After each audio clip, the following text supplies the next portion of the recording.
Welcome back to Read Aloud with me, Dan. Today we're reading from Chapter 10, the conclusion of The Right of Nations to Self-Determination by Vladimir Lenin. I'll begin with Rivethead's summary of the conclusion and the whole work. Lenin argues the right of nations to self-determination had already been effectively settled in the resolution adopted in London in 1896. That this right of self-determination is what informed the clause included in the party program agreed to at the Second Congress of the RSDLP in 1903, and that this right always meant political self-determination and the right of secession. The RSDLP explicitly included this clause in their program to make it clearer to nations within Russia that the intention of their party was not simply to step in and replace one oppressor with another. It is flawed thinking to equate support for the right of secession with support for separation. It is additionally flawed thinking to supplant cultural national autonomy, or any other name standing in for such a device as cultural autonomy, as a replacement for political self-determination. And his criticism of Rosa's take on this is that, with her 1908 article on the matter, she's approached it overly caught up with viewing the issue through the lens of current circumstances in Poland, and that her faulty analysis gave a bunch of ammo to the libs of the day.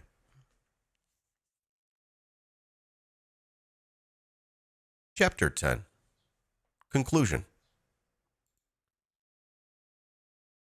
To sum up, and it is a summary,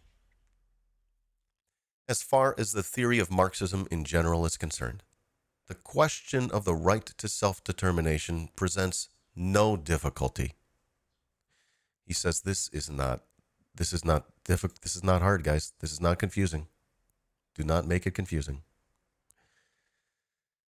He says no one can seriously question the London Resolution of 1896, or the fact that self-determination implies only the right to secede, or that the formation of independent national states is the tendency in all bourgeois democratic revolutions. The difficulty is to some extent created by the fact that in Russia, the proletariat of both the oppressed and oppressor nation are fighting, and must fight side by side. The task is to preserve the unity of the proletariat's class struggle for socialism, and to resist all bourgeois and black hundred nationalist influences. Where the oppressed nations are concerned, the separate organization of the proletariat as an independent party sometimes leads to a bitter struggle against local nationalism that the perspective becomes distorted and the nationalism of the oppressor nation is lost sight of. But this distortion of perspective cannot last long. The experience of the joint struggle waged by the proletarians of various nations has demonstrated all too clearly that we must formulate political issues from the all Russia, not the Krakow point of view.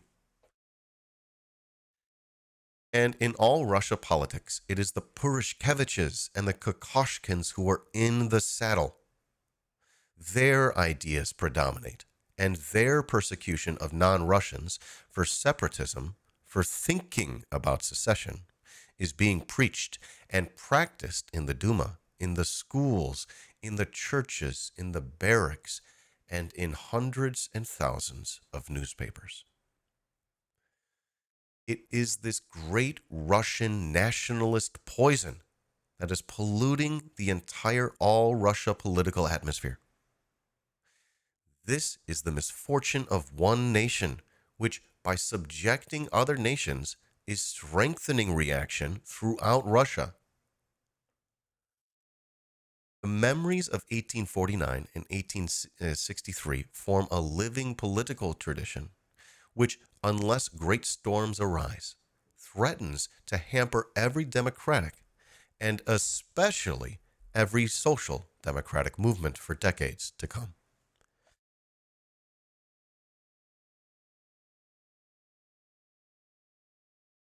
He says, there can be no doubt that, however natural the point of view of certain Marxists belonging to the oppressed nations, whose misfortune is sometimes that the masses of the population are blinded by the idea of their own national liberation, may appear at times, in reality, the objective alignment of class forces in Russia makes the refusal to advocate the right to self determination tantamount to the worst opportunism, to the infection of the proletariat with the ideas of the Kokoshkins.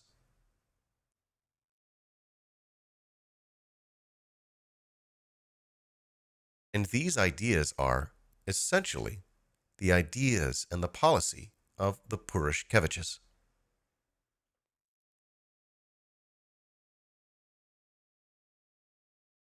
And I think we'll remember about the Purishkeviches and the Kokoshkins, if I can find my note on them. And I can't.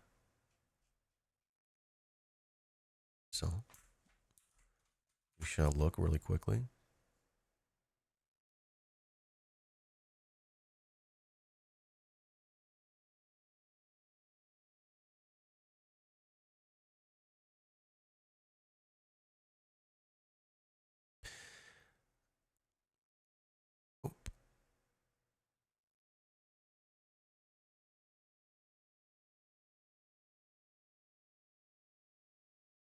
We talked about it, yes, in the previous chapter, did we not?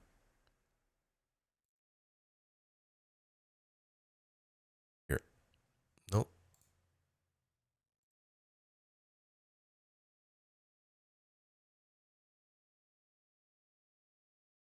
Okay. I'm just going to read on. Sorry about my confusion.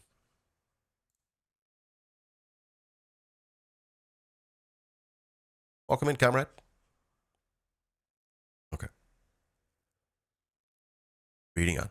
Therefore, he says, although Rosa Luxemburg's point of view could at first have been excused as being specifically Polish, Krakow narrow mindedness, it is excusable today when nationalism, and above all, governmental great Russian nationalism, has everywhere gained ground, and when policy is being shaped by this great Russian nationalism.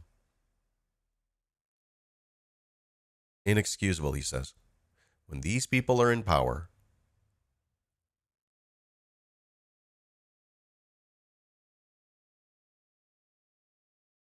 He says, in actual fact, it's being seized upon by the opportunists of all nations who fight shy of the idea of storms and leaps, believe that the bourgeois democratic revolution is over, and follow in the wake of the liberalism of the Kokoshkins. Like any other nationalism, great Russian nationalism passes through various phases, according to the classes that are dominant in the bourgeois country at any given time.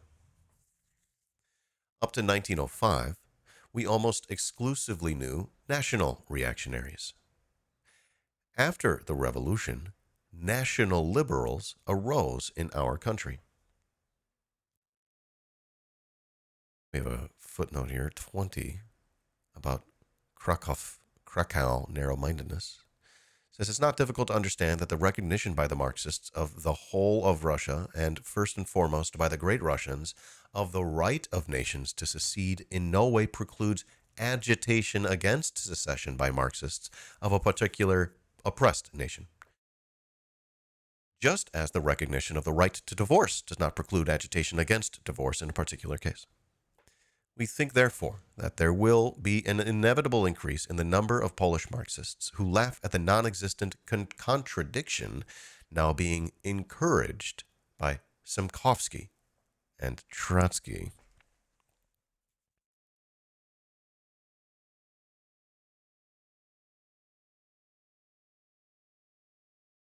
So, he's talking about great Russian nationalism passing through various phases.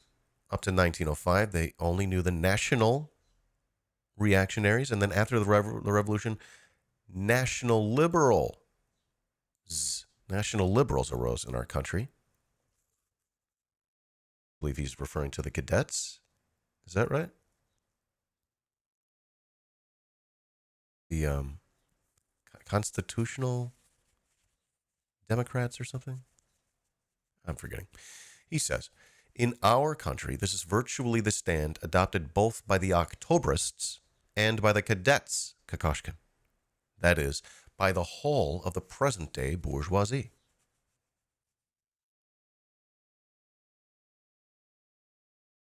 He says great Russian national Democrats will inevitably appear later on.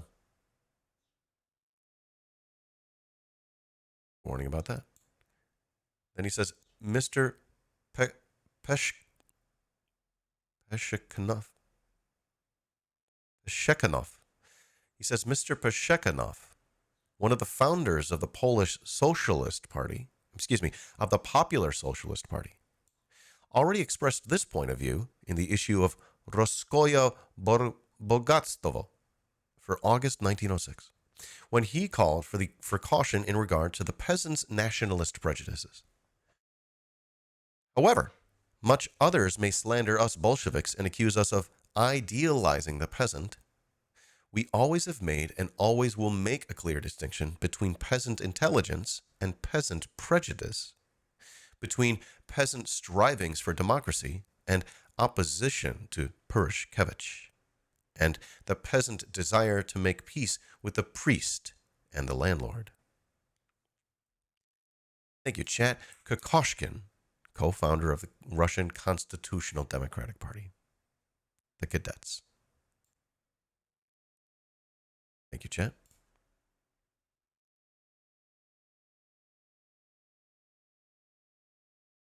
He says even now, and probably for a fairly long time to come, proletarian democracy must reckon with the nationalism of the great Russian peasants.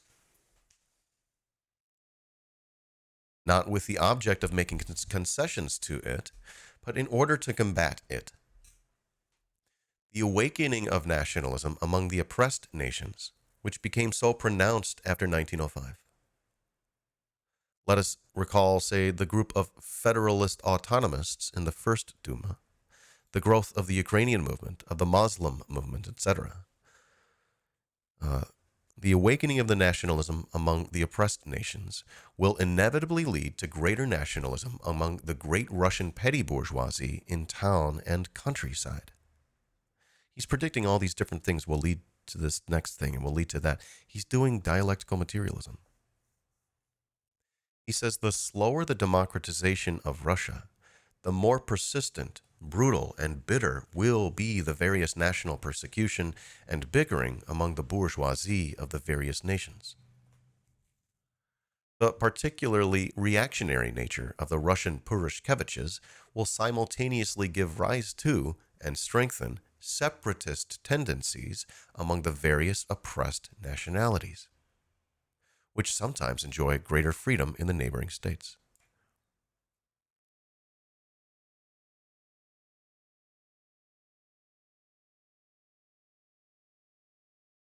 And we have a footnote here.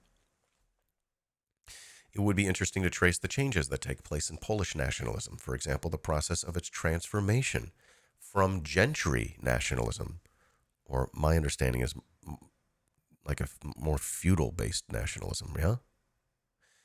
From a process of transformation from gentry nationalism into bourgeois nationalism, and then into peasant nationalism. So he's not just guessing that this stuff will happen in Russia apropos of nothing.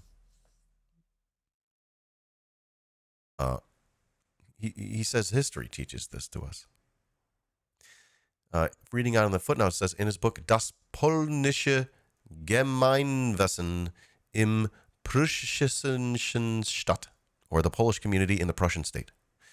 He says there is a Russian translation. He says Ludwig Bernhard, who shares the view of a German Kokoschkin, describes a very typical phenomenon. The phenomenon of the formation of a sort of peasant republic by the Poles in Germany in the form of a close alliance of the various cooperatives and other associations of Polish peasants in their struggle for nationality, religion, and Polish land. Uh-oh.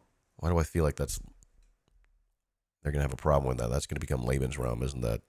Jesus. He says German oppression has welded the Poles together and segregated them after first awakening the nationalism of the gentry, then of the bourgeoisie, and finally of the peasant masses.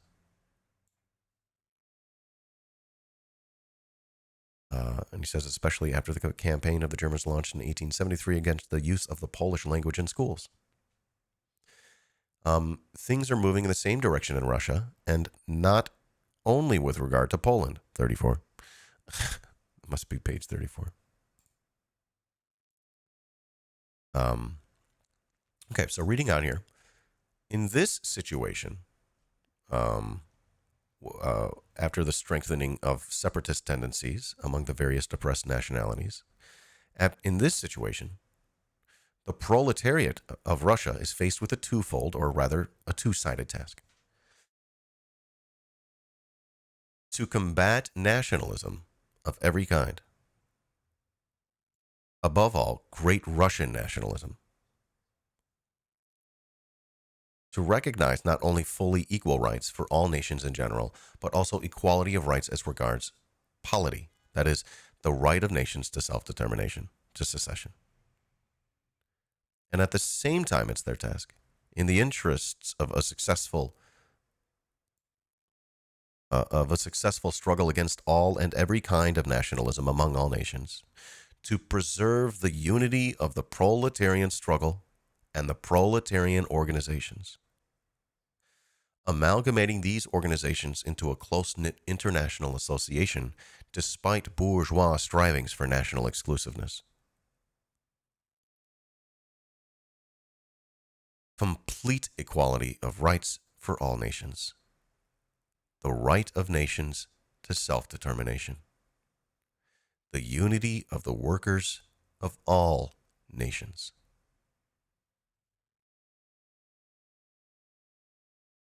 Such is the national program that Marxism, the experience of the whole world, and the experience of Russia teach the workers.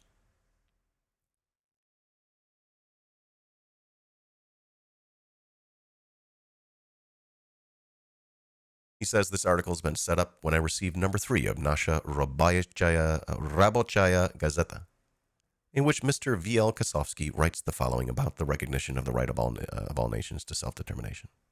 By the way, the text includes a big horizontal line above this. It feels like some sort of postscript, but I'm not sure. He says, or rather, Kosovsky says, taken mechanically from the resolution of the First Congress of the Party, 1898, which in turn had borrowed it from the decisions of International Socialist Congress. It was given, as is evident from the debate, the same meaning at the 1903 Congress as was ascribed to it by the Socialist International, that is, political self-determination, the self-determination of nations in the field of political independence. Thus, the formula, national self-determination, which implies the right to territorial separation, does not in any way affect the question of how national relations within a given state organism should be regulated for nationalities that cannot or have no desire to leave the existing state. And it says it's evident from this that Mr. V.L. Kosovsky has seen the minutes of the Second Congress of 1903 and understands perfectly well the real and only meaning of the term self-determination. Compare this with the fact that the editors of the Bund newspaper Zeit let Mr. Liebman loose to scoff at the program and to declare that it is vague. Queer party ethics among these Bundists. The Lord alone knows why Kosovsky should declare that the Congress took over the principle of self-determination mechanically. some people want to object, but how, why, and for what reason, they do not know.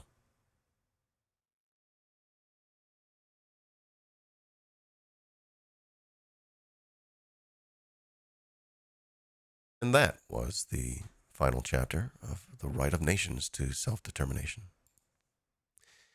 In the final chapter, Chapter 10, Conclusion, Lenin reminds the reader that as far as the theory of Marxism in general is concerned, the question of the right to self-determination presents no difficulty. No one can seriously question the London Resolution of 1896, or the fact that self-determination implies only the right to secede, or that the formation of independent national states is the tendency in all bourgeois democratic revolutions.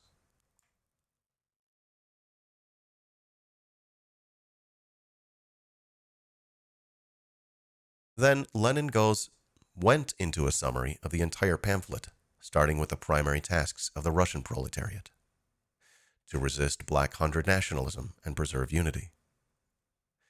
Since the reactionary nationalists predominated in Russia, the refusal to advocate the right of nations to self-determination is opportunism and alignment with Russian nationalists, and is inexcusable when these reactionaries are in power in Russia, the dominant nation.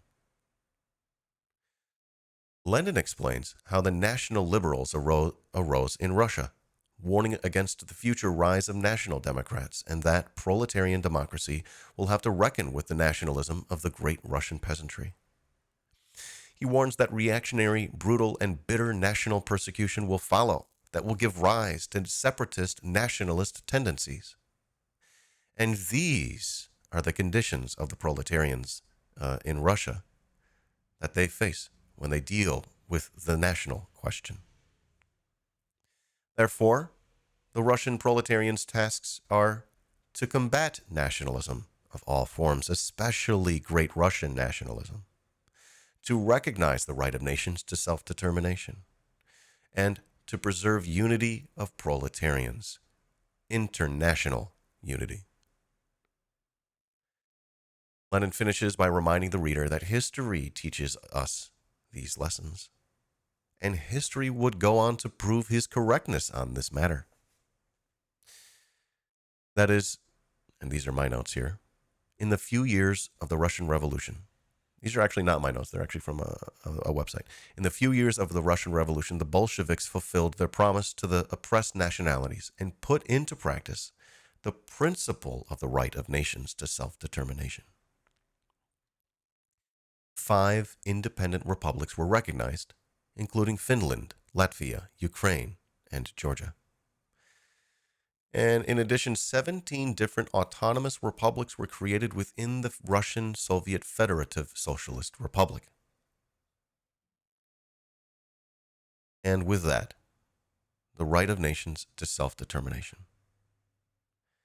Lenin has comprehensively disassembled every argument waged against the inclusion of the right of nations to self-determination in the program of the Russian Marxists, and has stressed the obligation of social democrats, now communists, of all nations to support that right.